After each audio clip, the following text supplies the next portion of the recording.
Bonjour et bienvenue au message lumière de la famille Myriam. Aujourd'hui, l'évangile est de toute beauté. On ne croirait pas, mais c'est très très beau. Depuis hier, Jésus nous parle de vigilance. Il nous dit, tenez-vous prêts, c'est bien important que vous soyez prêts, debout, en marche, parce que le royaume de Dieu est là au milieu de vous. Et il n'y aura pas de grand placard publicitaire pour nous dire Dieu va arriver. Non, c'est dans le quotidien, dans la marche de chaque jour que Dieu vient nous rencontrer. Et la vigilance à laquelle Jésus nous appelle, c'est une vigilance qui concerne le royaume de Dieu. Jésus vient nous apprendre, il est venu nous apprendre comment prendre soin du peuple de Dieu. Comment prendre soin de nos frères et sœurs qui nous ont été confiés? Il nous invite à vivre dans la logique de l'amour, de l'attention, dans la logique de la tendresse, dans la logique de la vigilance amoureuse et audacieuse.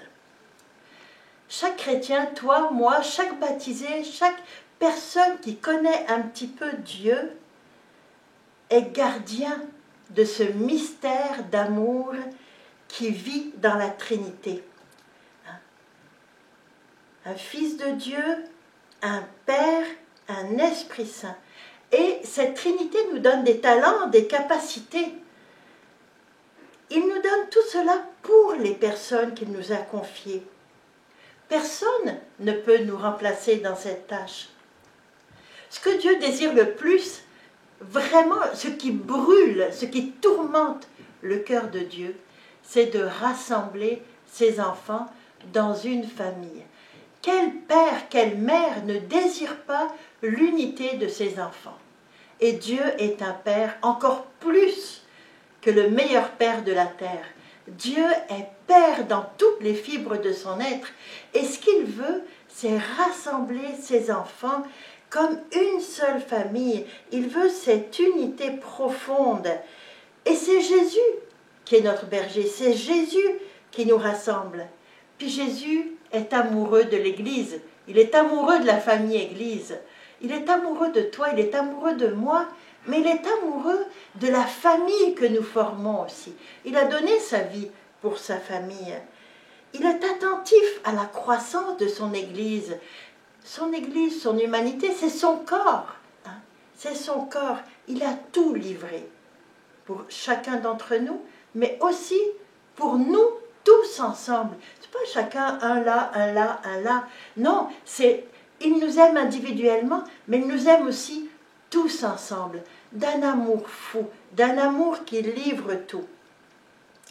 Et qu'est-ce qui se passe? Lorsqu'on n'est plus vigilant, on oublie que nous avons cette mission pour toutes ces personnes qui sont autour de nous, alors il se passe quelque chose de très triste. On oublie que les personnes, nos frères, nos sœurs, notre famille, nos amis, sont des cadeaux de Dieu. On les transforme en objets, on les enferme et on s'enferme nous-mêmes. Et on finit par ne plus les voir et même par leur faire du mal. Même par leur faire du mal, au lieu de les regarder avec l'émerveillement de Jésus. Alors, qu'est-ce que ça veut dire être vigilant? Eh bien, Benoît XVI, notre cher pape Benoît XVI, qui maintenant est avec le Seigneur, nous disait 1. La vigilance, ça veut dire que l'homme, le baptisé, ne doit pas rester dans le moment présent, dans la vie du monde, simplement sans regarder ce qui se passe autour de lui, sans penser plus loin. Le moment présent, c'est très bien. Il faut être dans le moment présent.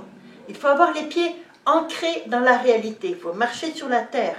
On ne vit pas dans les nuages. On marche sur la terre.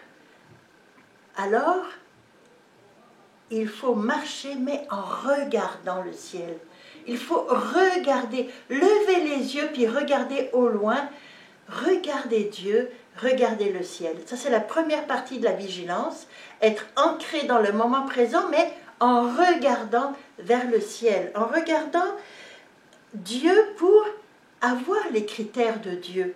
Il faut penser et agir pour penser et agir comme Dieu. Ça, c'est la première partie de la vigilance. La deuxième partie, c'est cette vigilance, elle doit être concrète.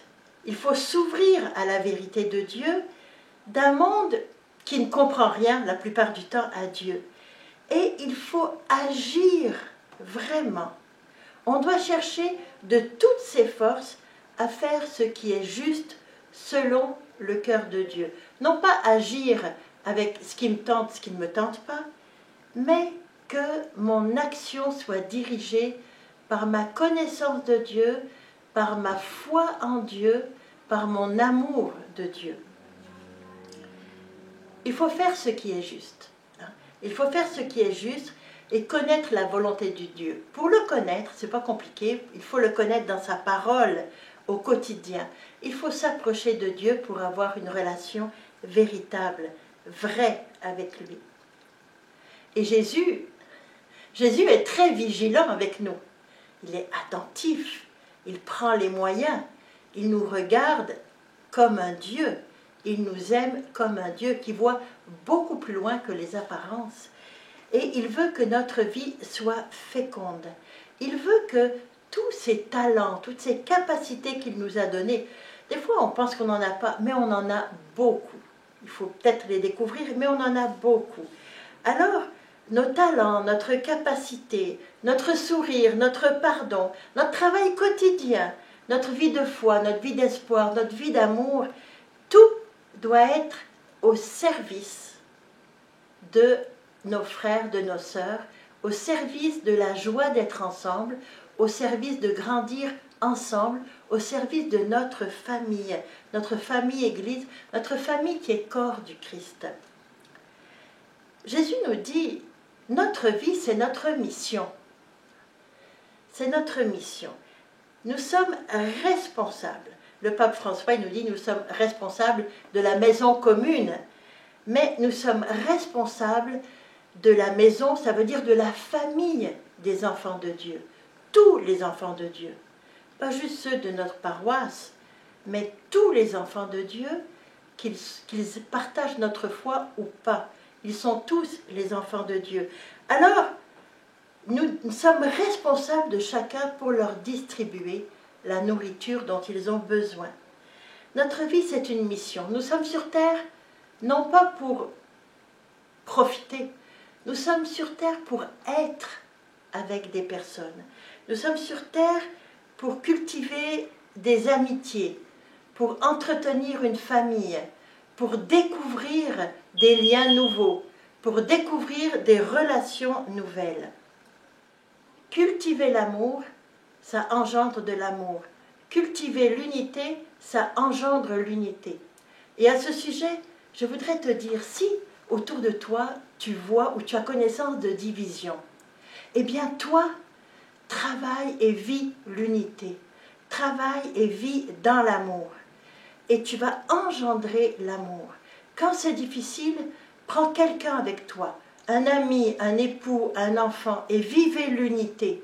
Prends un collègue de travail, vivez l'unité, vivez la tendresse, le pardon, l'amour, et tu vas voir comment ta vie dans l'unité va engendrer l'unité bien plus que tu penses, parce que cela passera par Jésus.